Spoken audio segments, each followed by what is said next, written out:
It was a cold November evening in downtown Victoria.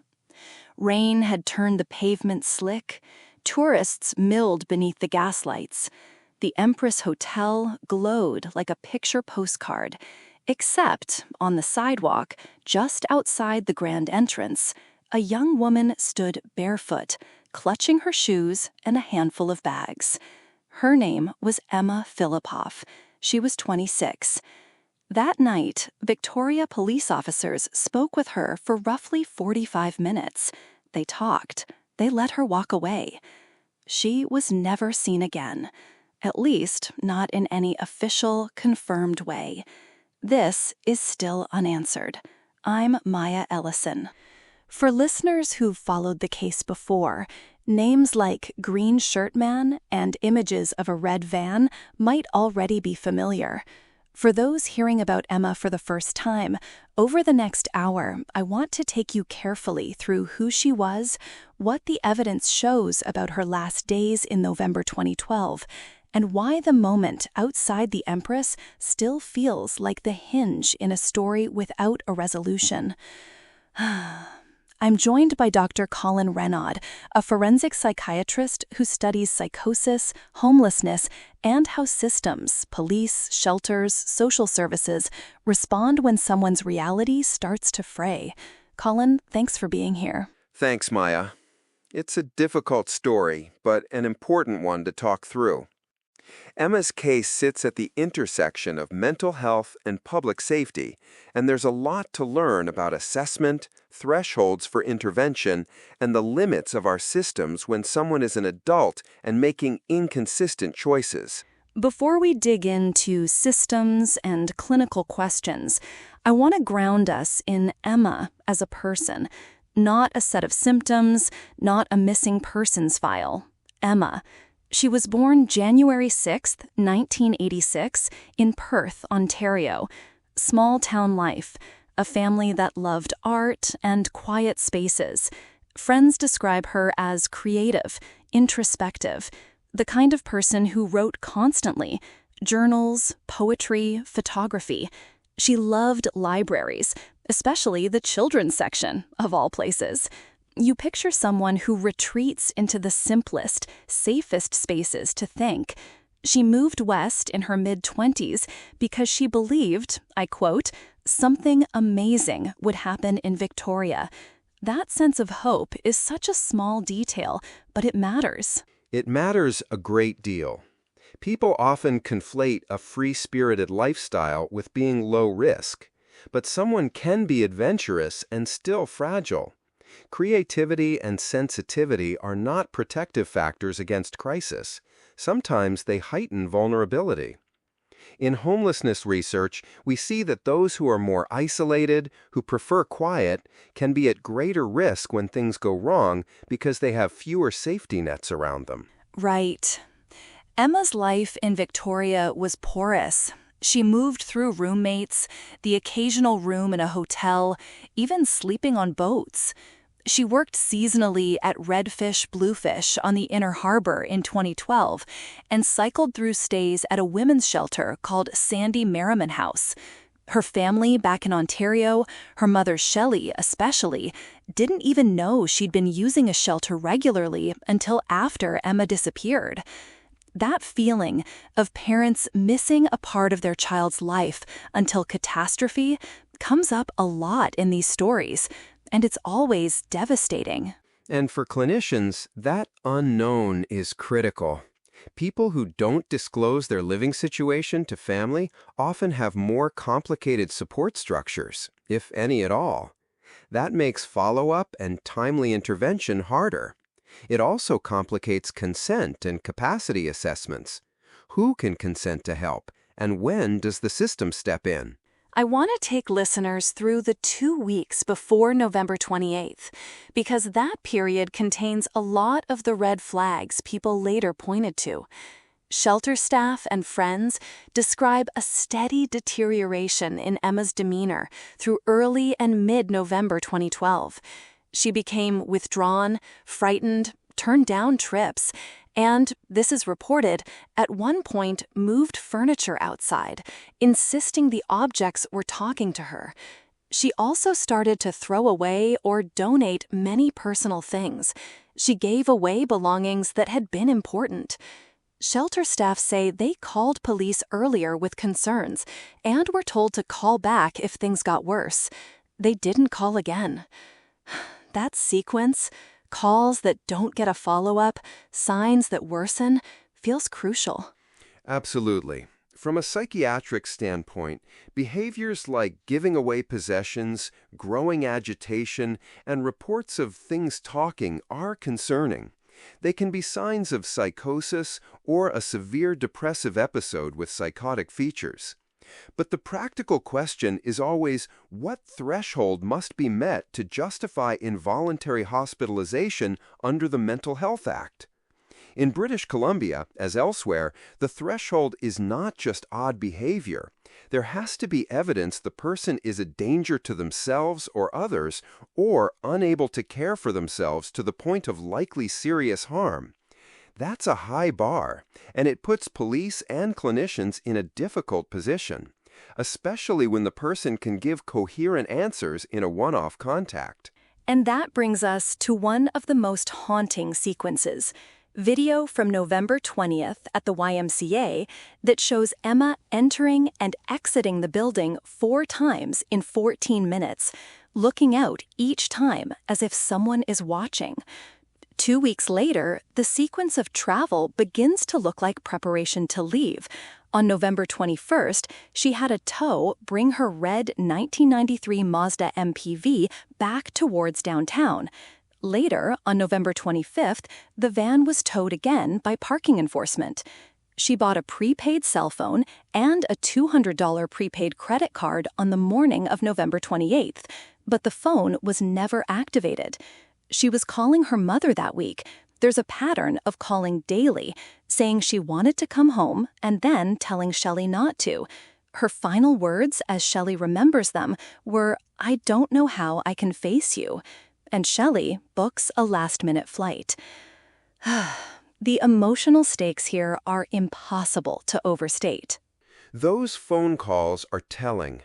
The ambivalence, wanting to return, yet feeling unable to, is a common presentation in crises. It suggests internal conflict, shame, or fear of judgment. Clinically, when someone is both seeking connection and withdrawing, it can be a red flag, because they may oscillate between help-seeking and avoidance. That oscillation can make it harder for helpers to reach them at the decisive moment. Let's walk listeners hour by hour through November 28th. This is the central day. Morning, roughly 7 a.m., Emma checks on her towed van at Chateau Victoria and is visibly upset. Before 8, she leaves Sandy Merriman House. Around 8:30, she's on CCTV at a convenience store, buying the prepaid phone and the credit card, hesitating, repeatedly checking outside. Big chunks of the day are unaccounted for. Then, around 6 p.m., she hails a taxi and asks to go to the airport. During the ride, she becomes anxious, says she doesn't have money, even though she has the prepaid card, and asks to be let out before the airport. The driver drops her off, and she walks away. Around 7:15 to 8 p.m., an acquaintance sees her outside the Fairmont Empress, barefoot, shoes in hand. He calls 911. Officers arrive and spend about 45 minutes talking with her. She answers questions. She is not detained. She walks away. That is the last confirmed sighting. When you lay out the minutes like that, you see how many junctures there were where different decisions might have led to different outcomes. Clinically speaking, a single contact where a person appears coherent, even if they're barefoot and distressed, doesn't always justify involuntary action. But multiple contacts through the day, increasing signs of paranoia, and the buying of equipment, such as a phone that is not activated, paint a picture of someone who is disorganized and possibly at risk. The judges and clinicians who set thresholds tend to look for imminent danger. What's less recognized is the cumulative risk, the way small things add up over hours and days. Let me pause there and say, Victoria Police have maintained that their officers assessed Emma and reasonably concluded she was lucid and not an immediate threat. They insist they did what their training and the law allowed. But a lot of people, advocates, family members, and many listeners, look at that scene and say, barefoot, distressed, talking to police for nearly an hour. What changed in those 45 minutes to make officers comfortable letting her go? Can you speak to how police training and legal thresholds shape these on-the-ground choices? Yes. Officers are trained to assess for acute risk imminent harm. They take histories, ask about suicidal intent, and observe behavior. If someone can describe a plan, has access to means, or expresses clear intent to die, that makes the threshold easier to meet. But many people in crisis are ambivalent. They may deny suicidal intent despite internal turmoil. In those cases, unless there are overt signs, self-harm, paraphernalia, a specific plan, police are often reluctant to use emergency authority to detain. There's also the dynamic of respecting autonomy. Emma was an adult with capacity in the moment, as judged by officers, and that legal right to make choices, even risky ones, matters. But that legal respect can feel morally unsatisfying when someone disappears afterward. There's this tension respecting autonomy versus an impulse to protect someone who seems to be unraveling. I want to ask you about the buying of the phone and the card, and then not using the phone. What does that behavior indicate clinically? Buying a phone but not activating it can reflect several things. It could be practical, planning to activate it later. It could be avoidance, afraid to create a trail, or afraid of being traced. Clinically, it can sometimes indicate a fragmented state. Someone wants tools but then can't follow through because they are overwhelmed or distracted by paranoia. The prepaid card being unused by Emma but later used by someone else is another complication. Someone else could have found it, or someone could have taken it. It's hard to draw a firm conclusion without more data, but behavior like that fits in with disorganization and ambivalence. The prepaid card was used on December 5th at a Petro-Canada in Colwood. Someone bought cigarettes with it. The man said he found the sealed card on the side of the road near the Galloping Goose Trail and was later polygraphed and cleared. But that usage set off a lot of speculation about whether Emma had moved west towards Sook or whether someone else simply had her card. I want to pause and invite you to challenge me, Colin.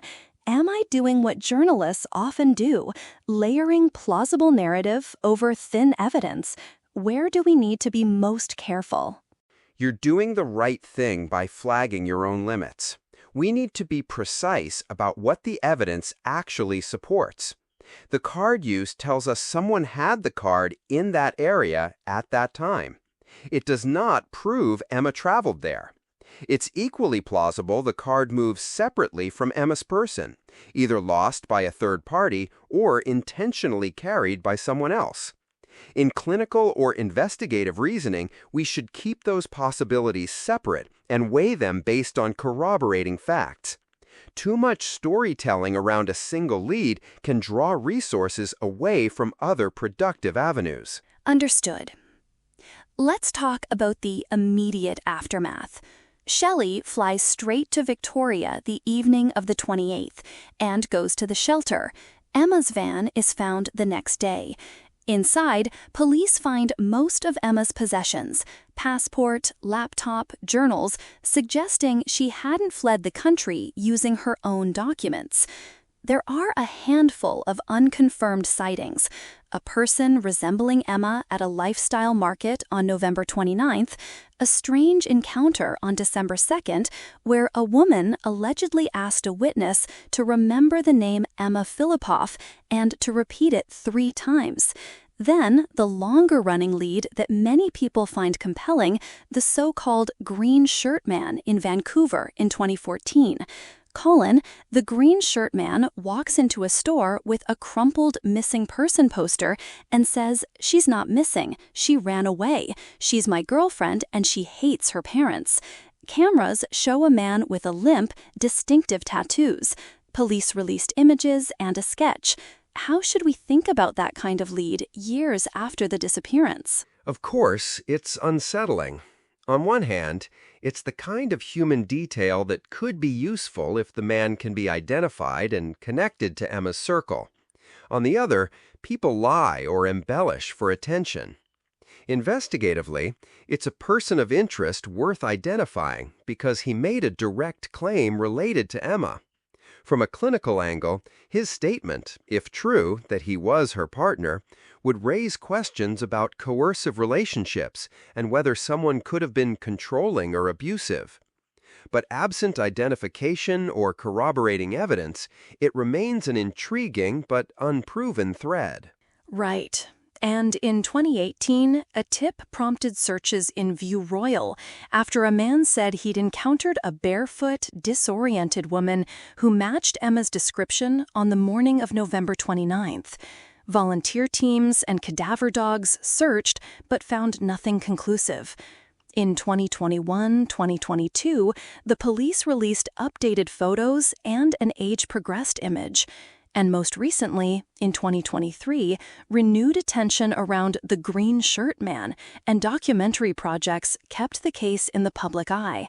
Yet, no closure. And that has consequences, not just for the family, but for public trust. When cases go unsolved, people start to ask whether the system is doing enough. Are police, shelters, community services, and the public coordinated? The gaps aren't always willful neglect. They're often structural.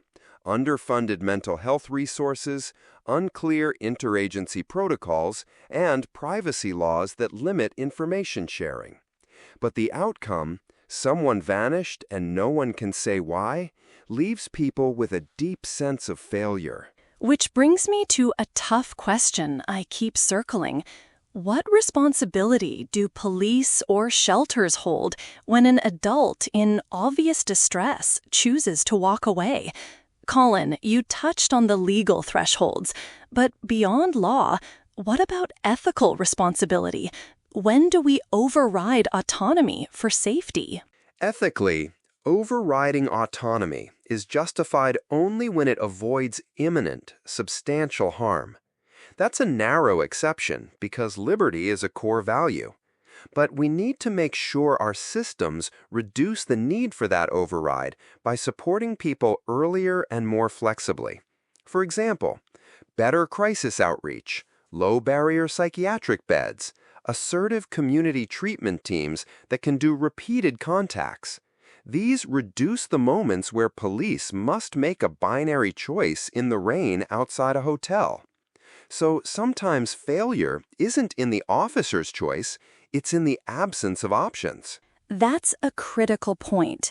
Shifting the frame from, did the officer do enough, to, did the system create too few options for a humane response?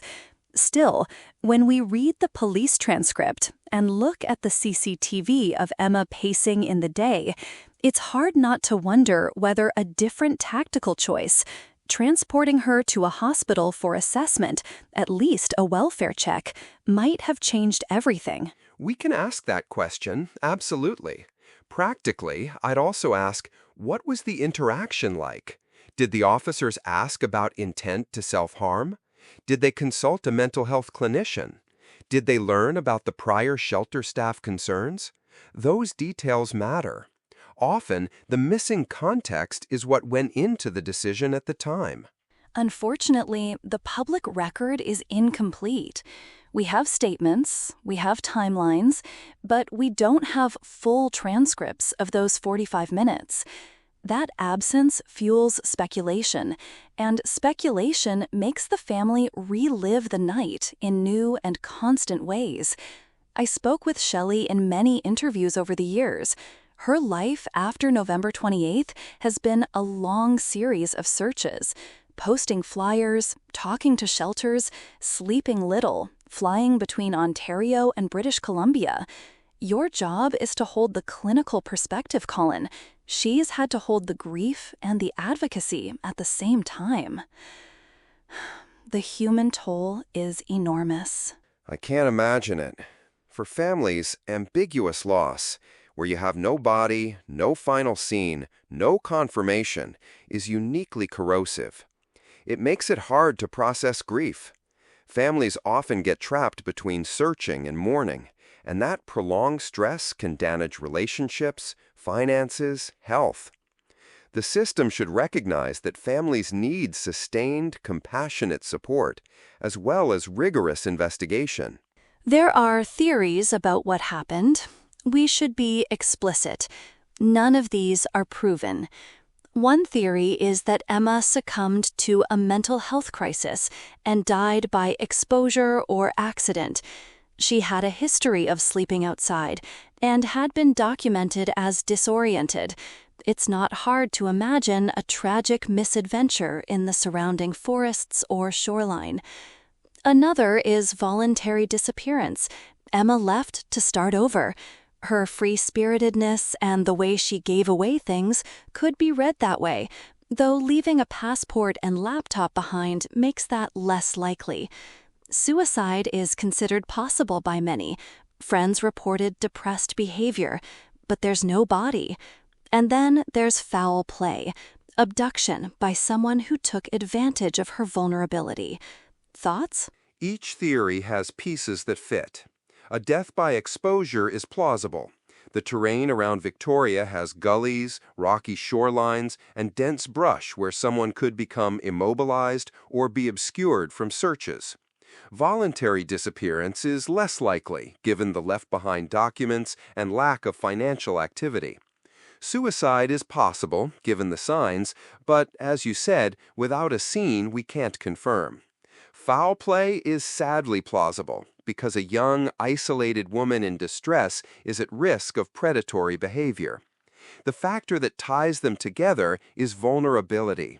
Once you're exposed and alone at night, multiple bad outcomes become possible. What people often ask, and I want to ask you too, are there hybrid scenarios we should consider? Someone in a psychotic state accepting a ride from a stranger who had bad intentions, for instance? Yes, hybrid scenarios are actually statistically common. Impaired judgment creates exposure, and exposure invites third-party harm. If someone is psychotic or severely disorganized, they may not adequately assess risk when accepting help or a ride. Predators exploit that. So, clinically and investigatively, you have to think about combinations. Medical crisis leading to victimization triggering further crisis, and so on. Listeners should also know about the investigative trail that followed. Vic PD pursued hundreds of leads early on, checked flights and ferries, no confirmed travel on her passport. They interviewed the man who used the prepaid card and polygraphed him. They reviewed CCTV across downtown businesses, and they released updated images over the years. Still, critics say the investigation lacked urgency at certain junctures, especially about the green shirt man and agency coordination with shelters. Colin, from a systems perspective, how do you weigh criticisms when police say they followed leads, but the family says it wasn't enough? It's a fair question. Investigations must balance depth and breadth.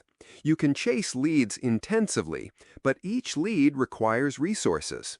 At the same time, some leads, like identifying a person who explicitly referenced the missing person in connection with a supposed relationship, are the sort that should command immediate attention. Ultimately, transparency helps. When police communicate clearly about what they've done and why, it reduces mistrust. When families feel siloed out of the loop, suspicion grows. So part of the critique is about perceived prioritization and communication, not only raw investigational effort. That perceived mismatch is a theme in many unresolved cases. Now, let's return to Emma herself for a minute. I've read through her journals, her art that has been publicly released, and her emails. She often wrote in a poetic, cryptic way that sometimes made friends unsure whether she was philosophizing or in crisis.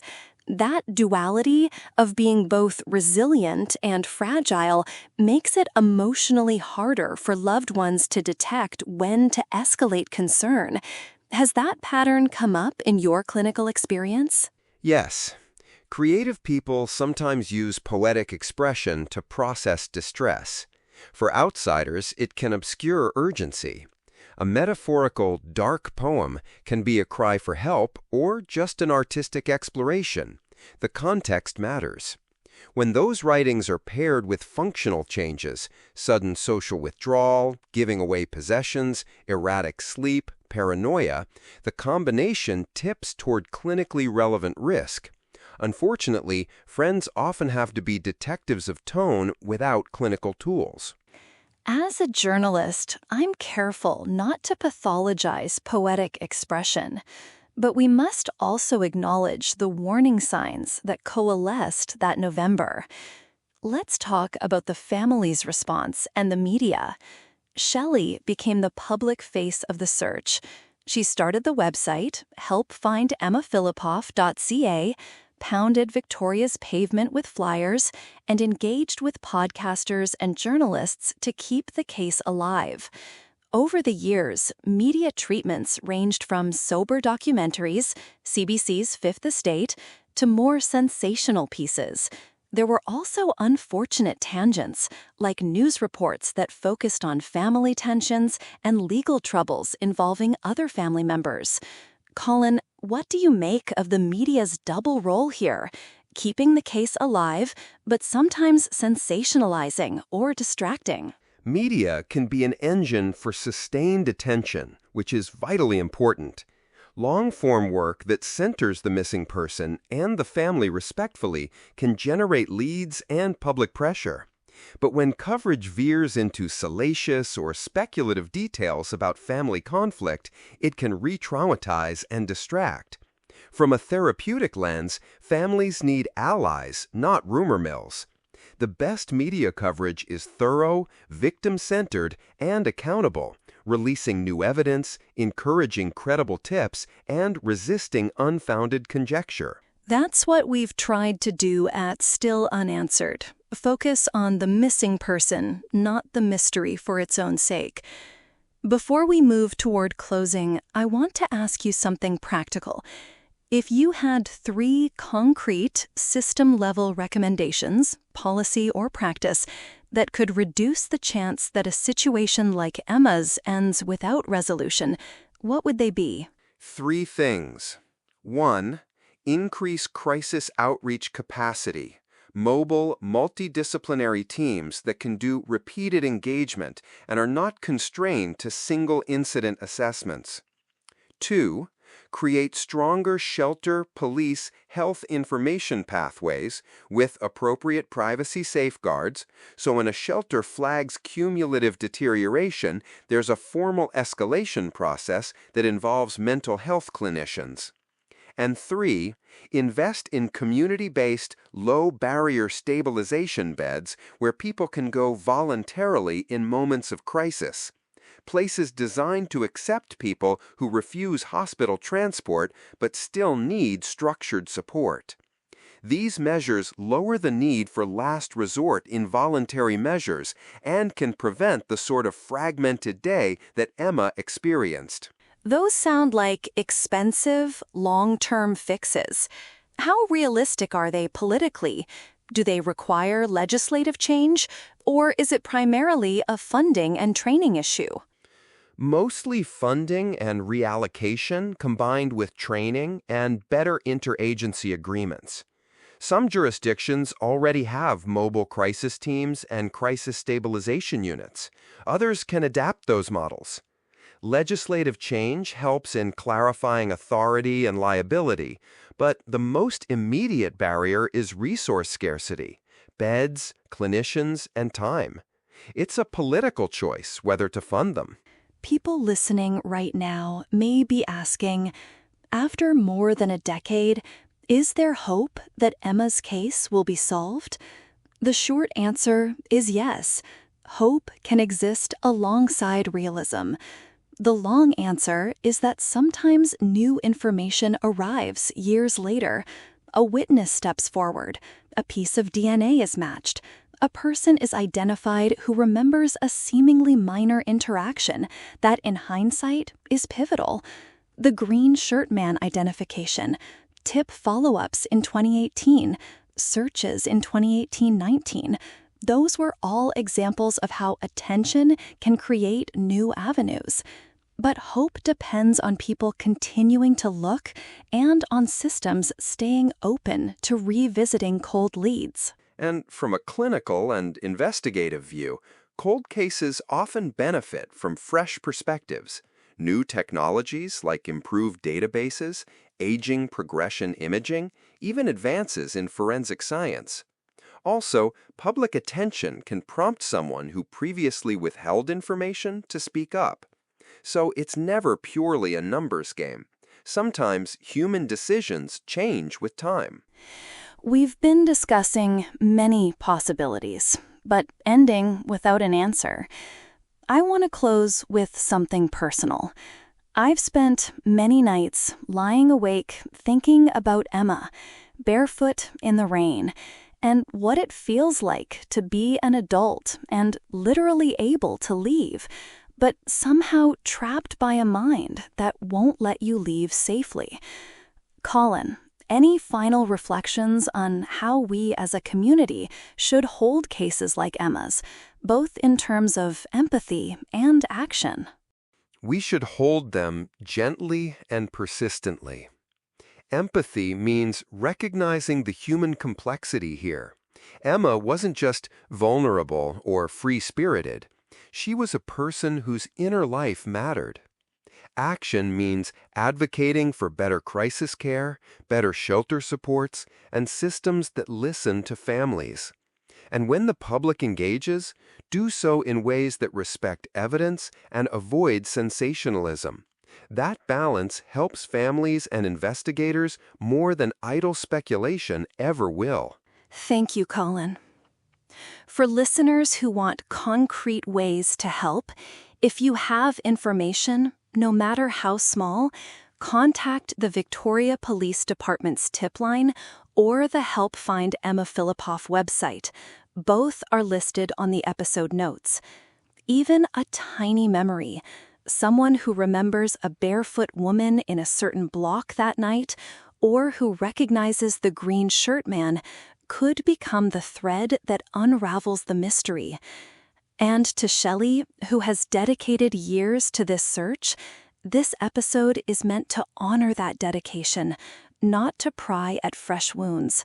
We carry Emma's story with care. One final clinical note.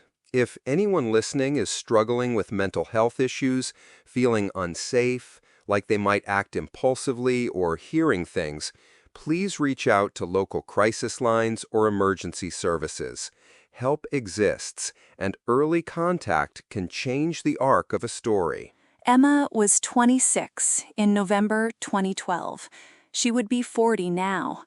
The images we have, her journals, her drawings, show someone who loved quiet corners of the world and who held complexity in a small, private way. Her disappearance holds open a question no family should have to carry. Where did she go? If you remember anything about that night, tell someone. If you remember a man in a green shirt in a Vancouver shop, tell someone.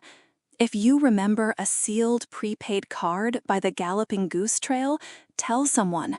Because sometimes answers come from the smallest recollection. This was still unanswered.